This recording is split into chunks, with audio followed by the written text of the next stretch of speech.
오늘 우리에게 주시는 하나님 말씀은 예레미야 25장 30절에서 38절 말씀입니다. 예레미야 25장 30절에서 38절 말씀 우리 한 절씩 교독하도록 하겠습니다. 그러므로 너는 그들에게 이 모든 말로 예언하여 이르기를 여호와께서 높은 데서 포효하시고 그의 거룩한 처소에서 소리를 내시며 그의 초장을 향하여 크게 부르시고 세상 모든 주민에 대하여 포도 밟는 자같이 흥겹게 노래하시리라. 요란한 소리가 땅 끝까지 이름은 여호와께서 문민족과 다투시며 모든 육체를 심판하시며 악인을 칼에 내어 주셨습니다. 여호와의 말씀이니라. 만군의 여호와께서 이와 같이 말씀하시니라. 보라, 재앙이 나서 나라에서 나라에 미칠 것이며 큰 바람이 땅 끝에서 일어날 것이라. 그날에 여호와에게 죽임을 당한 자가 땅 끝에서 땅 저 끝까지 미칠 것이나 그들을 위하여 애곡하는 자도 없고 시신을 거두어 주는 자도 없고 매장하여 주는 자도 없으리니 그들은 지면에서 분토가 되리로다. 너희 목자들아 외쳐 애곡하라. 너희 양떼의 인도자들아 잿더미에서 뒹굴라. 이는 너희가 도살당할 날과 흩음을 당할 기한이 찼음인즉 너희가 귀한 그릇이 떨어진 같이 될 것이라. 목자들은 도망할 수 없겠고 양떼의 인도자들은 도주할 수 없으리로다. 목자들이 부르짖는 소리와 양떼의 인도자들의 애곡하는 소리여 여호와가 그들의 초장을 황폐하게 함이로다. 평화로운 목장들이 여호와의 진노하시는 열기 앞에서 적막하게 되리라. 함께 읽겠습니다. 그가 젊은 사자같이 그 굴에서 나오셨으니 그 호통하시는 분의 분노와 그의 극렬한 진노로 말미암아 그들의 땅이 폐허가 되리로다 하시니라. 아멘. 우리 앞뒤 전후 좌우로 함께 한번 인사하겠습니다. 기도하러 참 잘 오셨습니다. 우리 함께 한번 평안의 인사를 전하겠습니다. 기도하러 참 잘 오셨습니다. 제가 북한 사람들의 탈북자들 유튜버 한 방송들을 좀 즐겨 보는 편입니다. 얼마나 많이 봐야지 즐겨 본다고 이렇게 말하는가 제가 정확하게는 잘 모르겠지만 하여튼 한 번씩 봅니다. 북한에 대해서 관심이 많아서 북한 탈북한 유튜버들이 이렇게 이야기하는 거, 북한에 대해서 이야기하는 거, 그리고 우리나라 와서 느낀 감정, 탈북하면서 느꼈던 어떤 그런 체험했던 그러한 일들, 탈북수기 이런 것들 제가 많이 좀 보거든요. 근데 여러분들 그 중에서 여러분도 보시는 분이 혹시 있을지 모르겠는데 김길선이라는 분이 있습니다. 이분이 평양에서 그 조선신보입니까? 노동 그 신문 있지 않습니까? 거기에 신문 기자로 있었던 분인데 이분이 탈북해가지고 지금 우리나라에서 이렇게 정착해서 살고 있습니다. 근데 이분이 제가 참 인상 깊게 봤던 것 중에 하나가 이런 이야기가 있더라고요. 그분 이야기 중에 북한 사람들이 듣고도 절대로 믿지 못하는 한국 생활 10가지 이런 게 있더라고요. 북한 사람이 들어도 절대로 믿지 못하는 한국 생활 10가지가 있다는 거예요. 뭔 그런 대단한 게 있냐 싶어서 제가 한번 유심히 들어보니까 이런 이야기를 합니다. 첫 번째, 북한 사람들이 이 말을 해도 절대 그런 일이 어때? 그런 일이 있을 수 있냐? 절대로 그런 일이 있을 수 없다. 믿지 못하는 첫 번째, 사람들이 차 몰고 맛집을 찾아 식당을 찾아간다. 이건 절대로 믿을 수가 없다는 겁니다. 차 몰고 도시를 떠나서 30분 1시간 이렇게 차 몰고 가서 맛집을 찾아서 그것도 식당을 찾으러 가는 거. 이거는 북한 사람들 절대로 들어도 야 거짓말 구라하지 마라, 거짓말 치지 마라. 자기들은 살면서 그 도시 떠나기를 살면서 도시 한번 떠나기가 그렇게 힘든데 거주 이전에 자유가 없지 않습니까? 그런데 식당을 찾아서 도시를 떠난다고, 어떤 마을을 떠난다고 거짓말이다. 두 번째, 가을이면 단풍 구경 간다. 12월 말이면 해돋이 보러 간다. 만약 이 기자의 표현대로라면 자기 어머니한테 이런 말을 했으면 죄송합니다 이런 표현을 어머니가 그대로 자기 옮겨놓습니다. 지랄하지 마라 이렇게 이야기한답니다. 자기가 그 이야기를 했으면 지랄하지 마라 이렇게 이야기한다. 분명히 어머니 그렇게 이야기했을 거라고 이야기합니다. 근데 자기도 실제로 그 옆에 같이 탈북했던 어떤 한 사람이 옆에 있었는데 그 사람도 자기도 단풍이 아름답다라는 것을 지금까지 여기에 탈북해가지고 남한에 올 때까지 그걸 느껴본 적이 거의 없대요. 단풍이 아름답다, 이걸 느껴본 적이 거의 없대요. 왜 그러느냐? 너무 살기가 각박하니까. 먹고 살기도 힘든데 단풍이 뭐냐? 단풍이 뭐냐?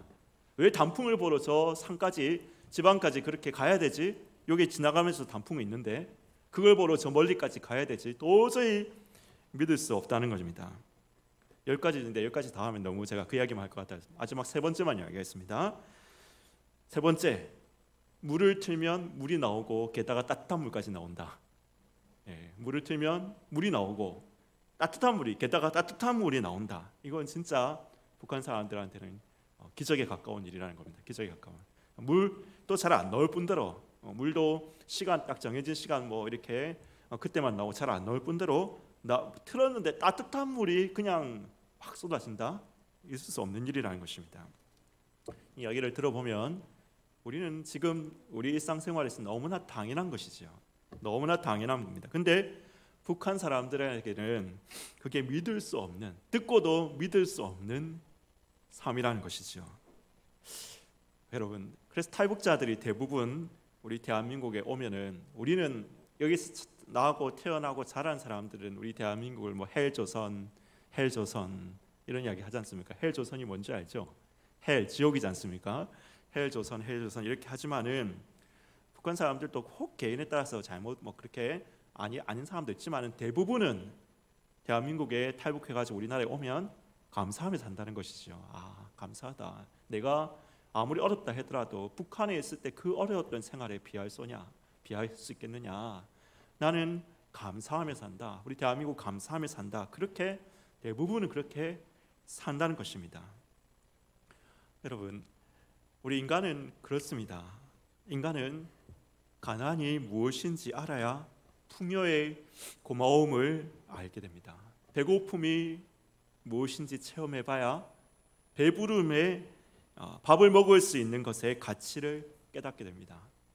자유를 빼앗겨 보아야지 자유의 소중함을 알고 후진국에 가서 살아보면 대한민국의 가치를 알게 됩니다. 이렇게 우리가 무엇인가, 우리에게 주어진 것의 소중함을 깨달아 알려면은 그것이 없는 상태나 그 반대되는 것을 알아야 제대로 알 수 있는 것이 있다는 것입니다.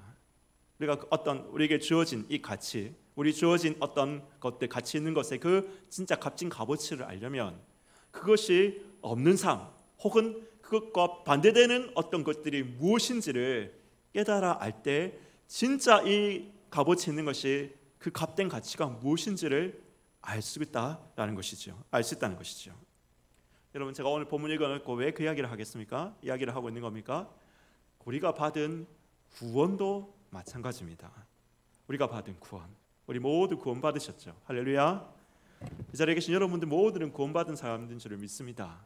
그런데 여러분, 우리가 받은 그 구원의 가치를 우리가 깨달아 알려면, 구원의 소중함을 알려면 심판이 뭔지를 알아야 된다. 심판. 맞지? 자유가 뭔지를 알려면, 자유를 빼앗긴 노예된 그 상태가 뭔지를 체험해보면 자유가 무엇인지를 정말 절실하게 알 수 있는 것처럼, 우리가 하나님의 구원의 소중함을 알려면 심판이 무엇인지를 알아야 하는 것이지요. 오늘 말씀은 그래서 하나님의 심판에 대해서 말씀하고 있습니다. 온 세상을 향하신 하나님의 심판에 대해서 말씀하고 있습니다. 읽어보면 좀 무시무시하죠. 말씀을 읽어보면 무시무시합니다. 하나님이 사자처럼, 젊은 사자처럼 포효하면서 나오셔가지고 포도주를 짓밟는 것처럼 세상을, 주민들을 밟으십니다. 재앙이 나라에서부터 나라에 이르고 여호와께 죽임을 당한 자가 땅 끝에서부터 땅 끝까지 여호와께 죽임을 당한 자가 확 이렇게 있습니다. 그리고 그들을 위하여서 애곡하는 자가 없습니다. 그래서 이야기합니다. 예레미야가 목자들아 애곡하라. 너희의 목장이 황폐해진다. 여호와께서 젊은 사자같이 그 굴에서 나오셔서 분을 바라고 그 땅을 황폐하게 하신다. 거기까지 오늘 말씀 끝입니다. 예레미야 우리가 지금까지 읽었는데 예레미야 새벽 기도를 통해서 또 금요 기도를 통해서 계속해서 예레미야를 우리가 강의하고 있지 않습니까? 예레미야가 계속 좀 우리가 느끼기엔 암울한 심판의 메시지를 증거하고 있죠. 근데 정말 오늘 말씀에서는 좀 절정을 이루는 것 같습니다. 좀 절정을 일으켜 무시무시한 표현들이 이런 표현이 있나? 여호와께서 포도를 밟는 것 같이 하나님께서 인간들을 밟으시는 사자가 포효하면 나온 것 같이 나오셔가지고 시체가 땅 끝에 땅까지 즐비하고 여러분 이런 무시무시한 표현으로 심판을 이야기하고 계시는 왜 하나님이 이렇게까지 하시고 왜 이런 표현까지 쓰고 있느냐? 왜 이런까지 표현을 쓰고 있느냐? 이유는 명백하죠. 하나님께서 세상을 심판하신다. 하나님께서 이스라엘을 심판하셨듯이 온 세상을 심판하신다. 그 이야기를 하고 있는 것입니다. 지금까지 이스라엘 심판에 대해서 이야기했다면 이제 예레미야는 한 걸음 나아가서 이스라엘 심판을 넘어서 이스라엘의 그 심판 후에 이스라엘의 구원에 대해서 오늘 22장 5장 전반부에서 이야기를 했죠. 그러고 난 다음에 이제 온 세상의 심판에 대해서 말하고 있는 것입니다. 이스라엘을 심판하셨듯이 지금은 이스라엘이 먼저 매맞고 있지만은 앞으로 하나님께서 온 세상 모든 나라 모든 민족 모든 육체를 심판하실 것이다. 예레미야가 그 이야기를 하고 있는 것입니다. 그런데 여러분 하나님이 우리가 이런 메시지를 들으면 예레미야서 좀 마음에 안 든다. 역시 마음에 안 든다. 새벽기도 맨날 참석하시는 분들은 어떤 분들은 이런 느낌도 있을 수 있어요. 예레미야 맨날 심판한다. 그 이야기만 하느냐. 예레미야서 별로 마음에 안 든다. 빨리 좀 넘어갔으면 좋겠다. 예레미야. 그런데 여러분 하나님이 세상을 심판하신다는 것은 예레미야에서만 나와 있는 게 아니죠. 예레미야서에서만 나와 있는 말씀이 아닙니다. 구원에 대한 대표적인 말씀인 로마서에서도 하나님의 심판을 말씀하고 있습니다. 그리고 뿐만 아니라 성경 전체에서 하나님의 심판에 대해서 말씀하고 있습니다.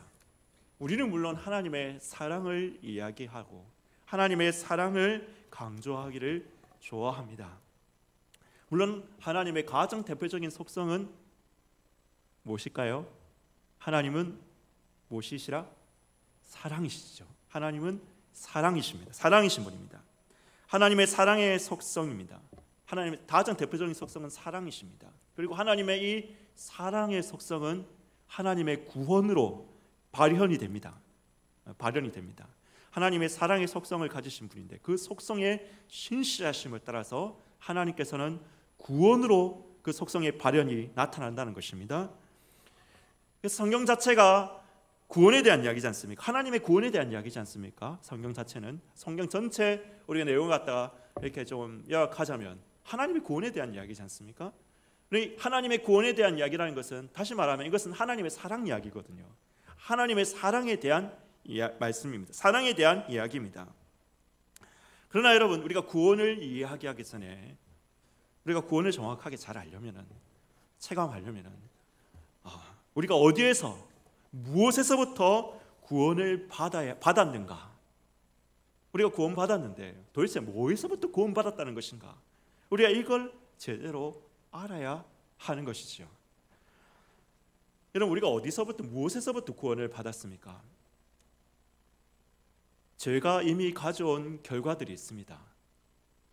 제가 이미 우리 가운데 가져온 결과들이 있습니다. 대표적으로 뭐가 있을까요? 죽음. 이미 우리 인간들은 다 죽죠. 이거는 뭐 인정하고 안 하고 할 것 없이 모두가 다 죽습니다. 질병, 죄책감, 불안, 전쟁, 다툼, 자연계의 황폐화. 여러분 이런 것들은 이미 우리가 지금 겪고 있는 것들이죠. 죄의 성질 그 자체가 가지고 와서 이미 우리 인간 세상 가운데 이 자연 세상 가운데 이미 이루어진 심판입니다.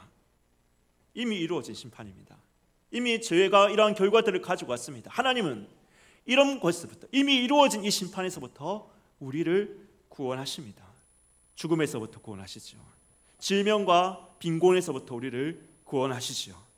불안과 공포로부터 우리를 구원하시지요. 하나님은 이미 이루어진 심판, 이미 죄가 낳은 이러한 결과들에서부터 우리를 구원하십니다. 그런데 여러분, 우리가 강까지 말해야 될 것이죠. 강까지 말해야 될 것이 있습니다. 질병, 고통, 불안, 죽음, 제가 이미 야기한 현재적 문제들도 심각하고 우리가 그곳에서부터 구원받아야 하지만 성경이 거기서부터 구원받으라고 말하는 것보다 사실 훨씬 더 많이 말하고 있는 것이 무엇일까요? 죄에 대해서 장차 임할 하나님의 심판에서부터 구원받으라는 것이죠. 장차 임할 하나님의 심판에서부터 구원받으라. 이미 이루어진 거 거기서부터 물론 구원받아야 되지만은 하나님 거기서부터 우리를 구원하시지만은 그것뿐만 아니라 성경이 구원받으라 했을 때는 여기서부터 구원받으라 뿐만 아니라 앞으로 임할 하나님의 심판에서부터도 너희가 구원받으라. 사실 성경은 이걸 더 이야기 많이 하고 있거든요. 오늘 본문의 말씀입니다. 오늘 본문의 말씀, 모든 나라와 세상과 육체들에 대해서 하나님이 육체들에 대한 하나님의 장차 임할 심판에 대해서 말씀하고 있습니다. 그 심판을 설명하시면서 사자의 포효, 땅끝에서 땅끝까지 만연한 죽음, 잿더미, 황폐함, 이런 이미지들로 그 심판을 묘사하고 있는 것입니다. 하나님이 정말 이 단어들이 묘사하는 것 같은 그런 심판을 온 세상 모든 나라 온 인류에게 내리실 것인가? 도대체 무엇 때문에 그렇게 하시는 건가? 누구를 위해서 그렇게 심판을 하시는 건가? 누구를 위해서 그렇게 심판을 하시는 건가?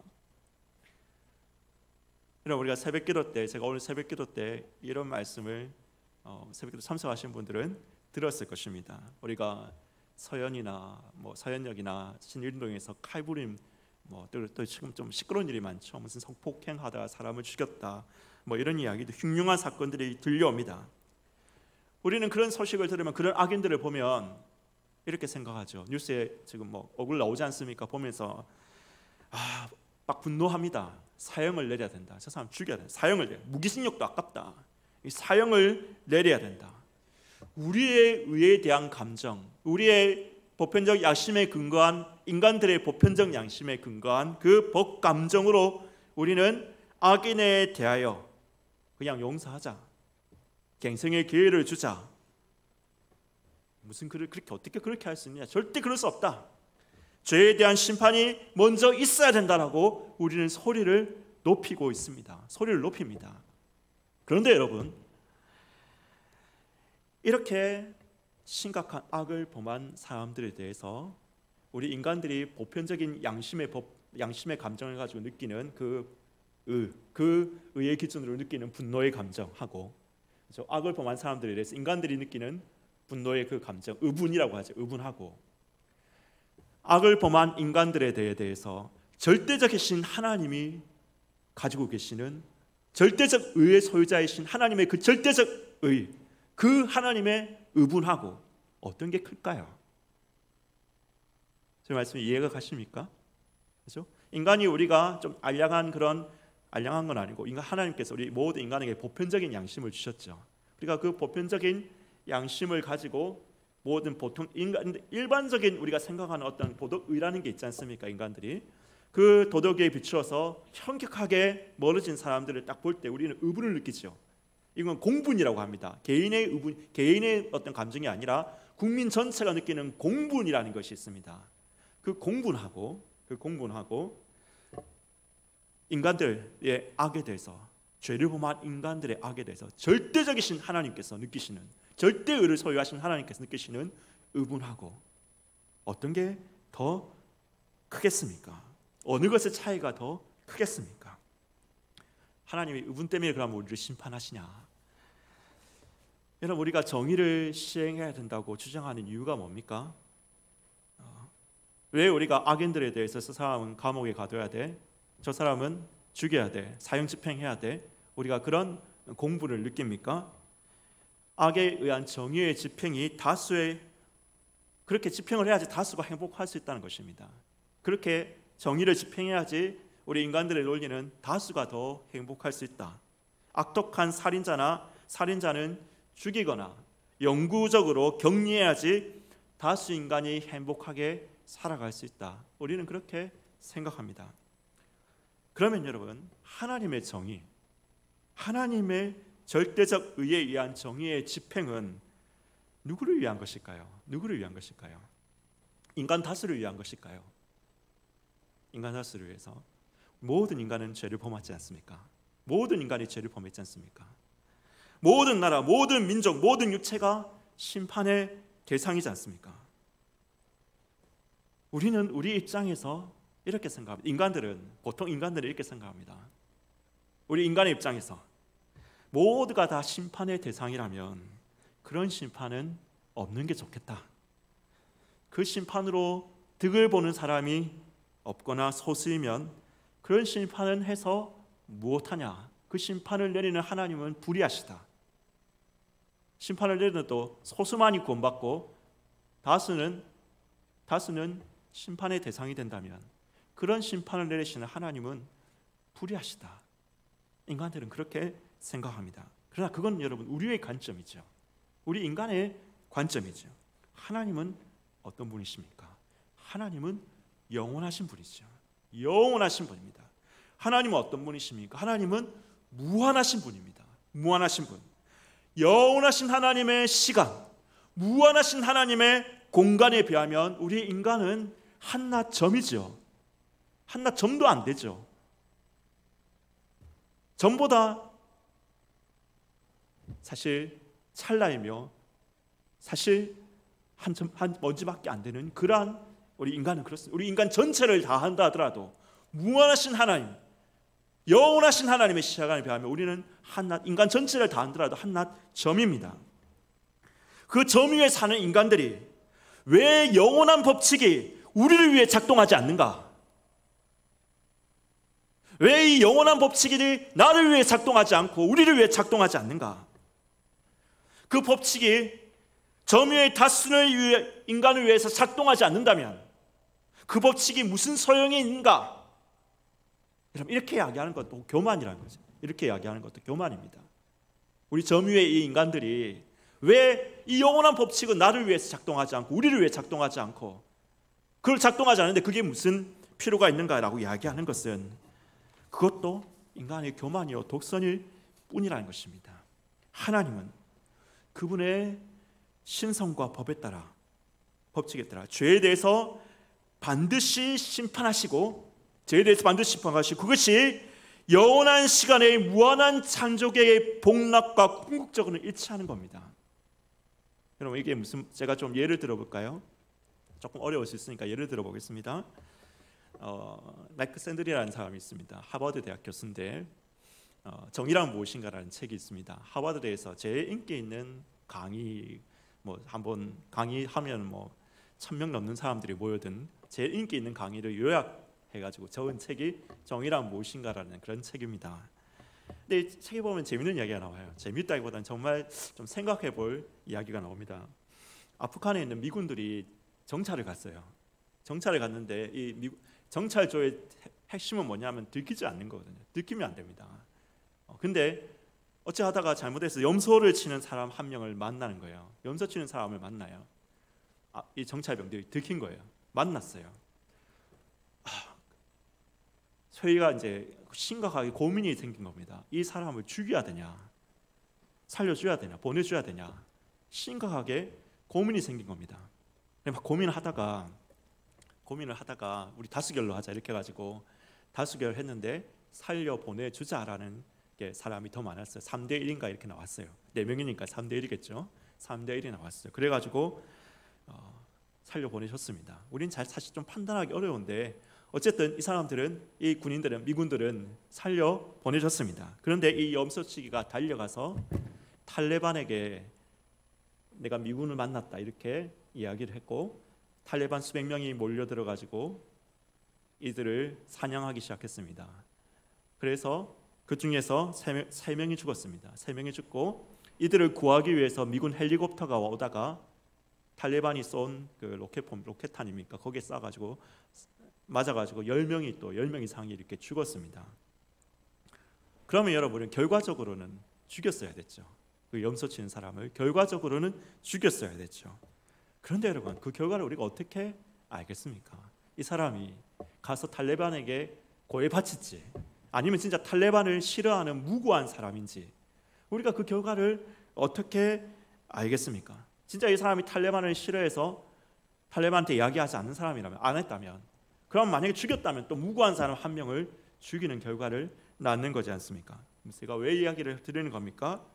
우리는, 인간은 궁극의 의와 선을 이루는 것이 무엇인지를 알지 못합니다. 궁극의 의와 선을 이루는 것이 무엇인지를 우리 인간은 다 알 수가 없습니다. 오직 그걸 아시는 분은 누굴까요? 하나님만이 아십니다. 궁극의 의와 선을 이루는 것이 무엇인지는 하나님만이 아십니다. 우리는 하나님께서 계시하는 말씀을 통해서, 그래서 그게 다 알 수는 없지만은 우리는 그냥 받아들이는 겁니다. 받아들이는 겁니다. 여러분, 하나님이 그래서 그 궁극의 의와 선을 이루기 위해서 주시는 하나님 말씀하신 말씀이 뭡니까? 오늘 말씀이죠. 하나님은 죄에 대해서 반드시 심판하신다. 심판하신다. 하나님의 영원한 속성인 정의는 반드시 악에 대한, 죄에 대한 심판으로 발현된다. 그것은 이스라엘에게 이루어졌고 앞으로 모든 나라, 모든 인류에게 이루어질 것이다. 이것은 우주의 법칙이고 우주보다 크신 하나님의 법칙이라는 것이죠. 하나님의 법칙이다. 여러분, 이 하나님의 법칙, 이 하나님의 속성에 따라서, 법칙에 따라 지금껏 존재했던 모든 인간들에게, 지금 있는 인간, 모든 인간들에게, 앞으로 태어날 모든 인간들에게 하나님의 심판이 임할 것입니다. 이 하나님의 심판 앞에서 나는 떳떳하노라, 나는 떳떳하다, 나는 심판에 비켜나 있다, 나는 떳떳하다라고 이렇게 말할 인간은 아무도 없으며, 하나님이 인간의 악의대로 그대로 정의를 집행하시면 오늘 표현대로 사자의 표요, 황폐한 잿더미, 온 땅에 가득한 시체들이라는 그러한 이미지로도 다 담을 수 없는 두렵고 무서운 심판이, 무시무시한 심판이 있을 것입니다. 다시 한번 우리 기억해 봅시다. 하나님의 사랑이 우리를 무엇에서부터 구원하셨습니까? 우리를 무엇에서부터 구원하셨습니까? 제가 이미 초래한 문제들, 죽음과 질병과 고통과 이런 문제들로부터도 우리를 구원하시지만은, 성경은 비교할 수 없이 더 많이 강조하고 있는 것은 이미 초래된 고통뿐만 아니라 앞으로 개개인과 모든 민족과 모든 인류가 직면하며 당면하게 될 엄정한 정의의 집행, 정의의 심판에서부터 하나님의 사랑이 우리를 구원하신다는 것이죠. 그 하나님의 사랑이 우리를 구원하신다는 것이죠. 하나님은 정의의 집행자이시지만 예수님이 우리를 그 하나님의 정의의 하나님의 손에서 집행해서 우리를 구원하시는 겁니까? 여러분, 이렇게 이해하면 안 됩니다. 그렇게 이해하면 안 됩니다. 정의로우신 하나님이 동시에 사랑이신 하나님이십니다. 하나님의 사랑이 가장 누누이 말씀드리지만 대표적인 속성이지요. 하나님이 사랑이시기에 하나님께서 인류를 고난과 고통에서뿐만 아니라 누구도 벗어날 수 없는 정의의 심판에서부터 우리를 구원하시기를 원하시고 계시는 것입니다.